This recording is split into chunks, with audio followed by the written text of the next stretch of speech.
Okay, I was walking around Target as you do, as I have been known to do, and I went to my favorite section, which is the Hearth Hand home goods section by Chip and Joanna Gaines. And I found this. I found this box and it has a soundbar on it, and the soundbar looks nice. I was like, okay, wood grain, brass finishes. I look at the back of this box and it says soundbar, 32-inch, 2.1 channel Dolby digital audio. And I was like, no, that's kind of interesting. I never thought about a soundbar actually sounding nice and looking nice. So it was $99 and I picked it up to try it because I wanted to know, is a nice looking low-tech soundbar worth your time? Now, I have used many soundbars in the past. I've helped friends buy soundbars. I've owned different ones. And right now I own the Sonos Arc Ultra, which a lot of drama with Sonos, but the Arc Ultra is an amazing soundbar. It is 10x the price of this soundbar at $1,000. I got mine on sale, but it is a ton of money to invest into a soundbar. And it's something that I think you should only do if you know that you're really ready. So if you just want something that looks nice while still making your TV sound better, I was hoping that this was going to be an option for you. And I'm actually here to tell you it is not. Also, this is your PSA. Do not use your TV's built-in speakers, use a soundbar. But unfortunately, this is not the soundbar I think that you should be using. So if you're like me, you might get really excited about the idea of them making tech. It seems like a perfect marriage, something that looks good and something that sounds good,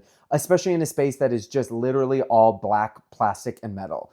But unfortunately, this first soundbar is not it for like a ton of different reasons. So let's start with the design. Here is the soundbar right here. And it says that it is a wood grain, like it's a plastic wood grain design right on the top. And then it's vintage like brass elements. And that's where I'm already kind of like, what are we talking about? We've got this band right at the edge of the speaker and it is copper. It is not brass. And it's literally just like ribbon that's wrapped around. And I understand what they're going for here, but I will say it's not like the most elevated touch and way I think they could have done this. And then the controls on the front like have kind of a plastic brass idea, but I would call this more like muted gold plastic, not nearly like the brass that it really should be. And then the whole thing is covered in this kind of like tan mesh so that way the speakers can be heard.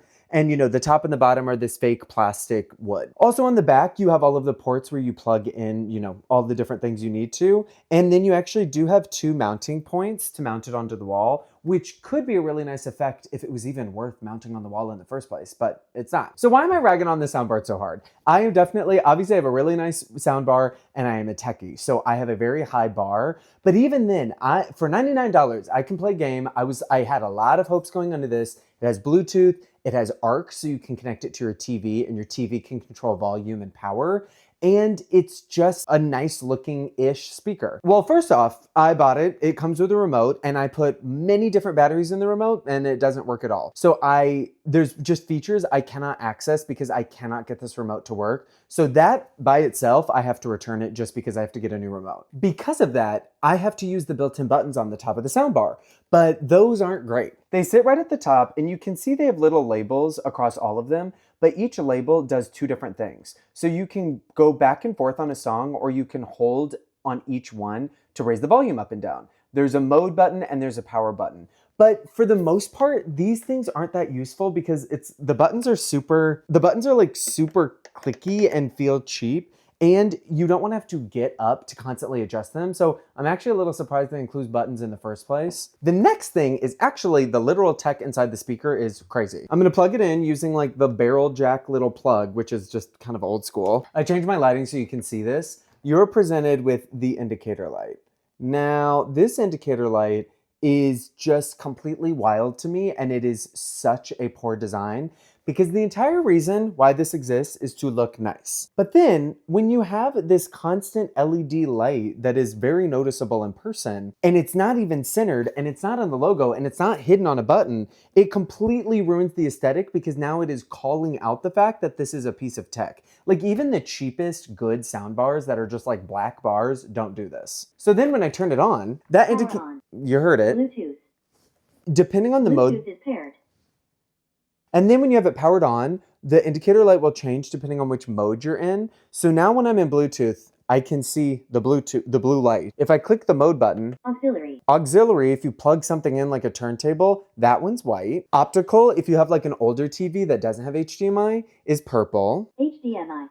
And then HDMI, when it's plugged into your TV and on, it's always white and you can always see it. and it faces you directly. Some of you guys might not think this is a big deal. I think this is a huge deal. It is an ugly indicator light, not even in an aesthetic place on the product, that the entire reason why you're buying is for the design. And let me tell you, it never goes off. It's not like it goes off after 15 minutes or an hour. If it is off, it is always red. And if it's on, basically connected to your TV, it's always white. And this is just one of those things where I'm like, I get that producing products is difficult, but that is such a disappointing trade-off that they made. And I'm amazed that this even made it onto store shelves, because that alone would stop me from buying this, because I don't want the piece of tech to look like tech at all. But then we move on to the sound, and it just sounds really bad. Like truly, like even for $99, my TV speakers sound better than the soundbar.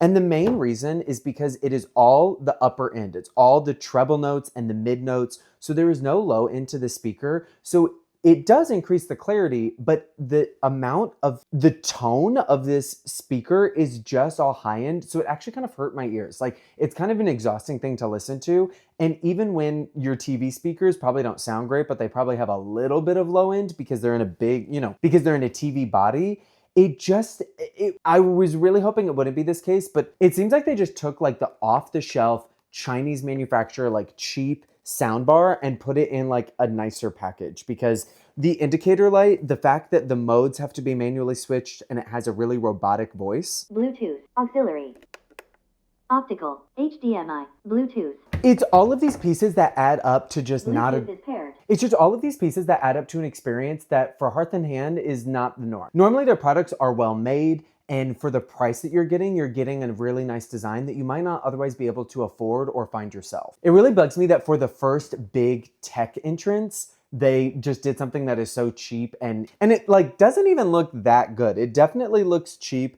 I will say, if this is kind of your aesthetic and you want something to blend in and you don't mind the light, maybe you're willing to make the compromises. But for the sound alone, I think that you can find a lot better. I'm gonna leave a link below to RTINGS.com. They make really, really good reviews, and they actually have an article of the best 3 soundbars, $100 and under, that you should be looking at.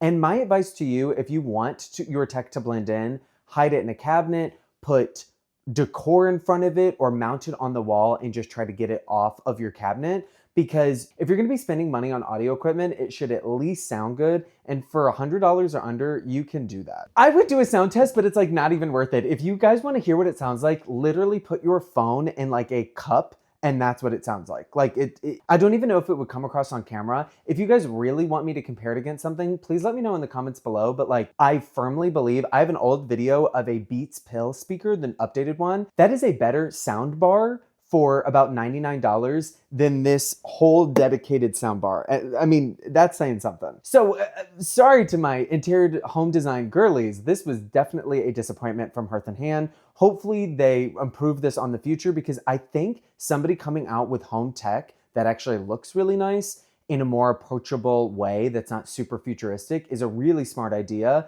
But this definitely missed the mark, and I would not suggest you wasting your money on it. Without further ado, that is my video for this week. I hope that you guys are doing well, and if you have any questions, of course, leave them in the comments below. And if you made it to the end of the video, then you must like hearing me talk, so you might as well hit subscribe.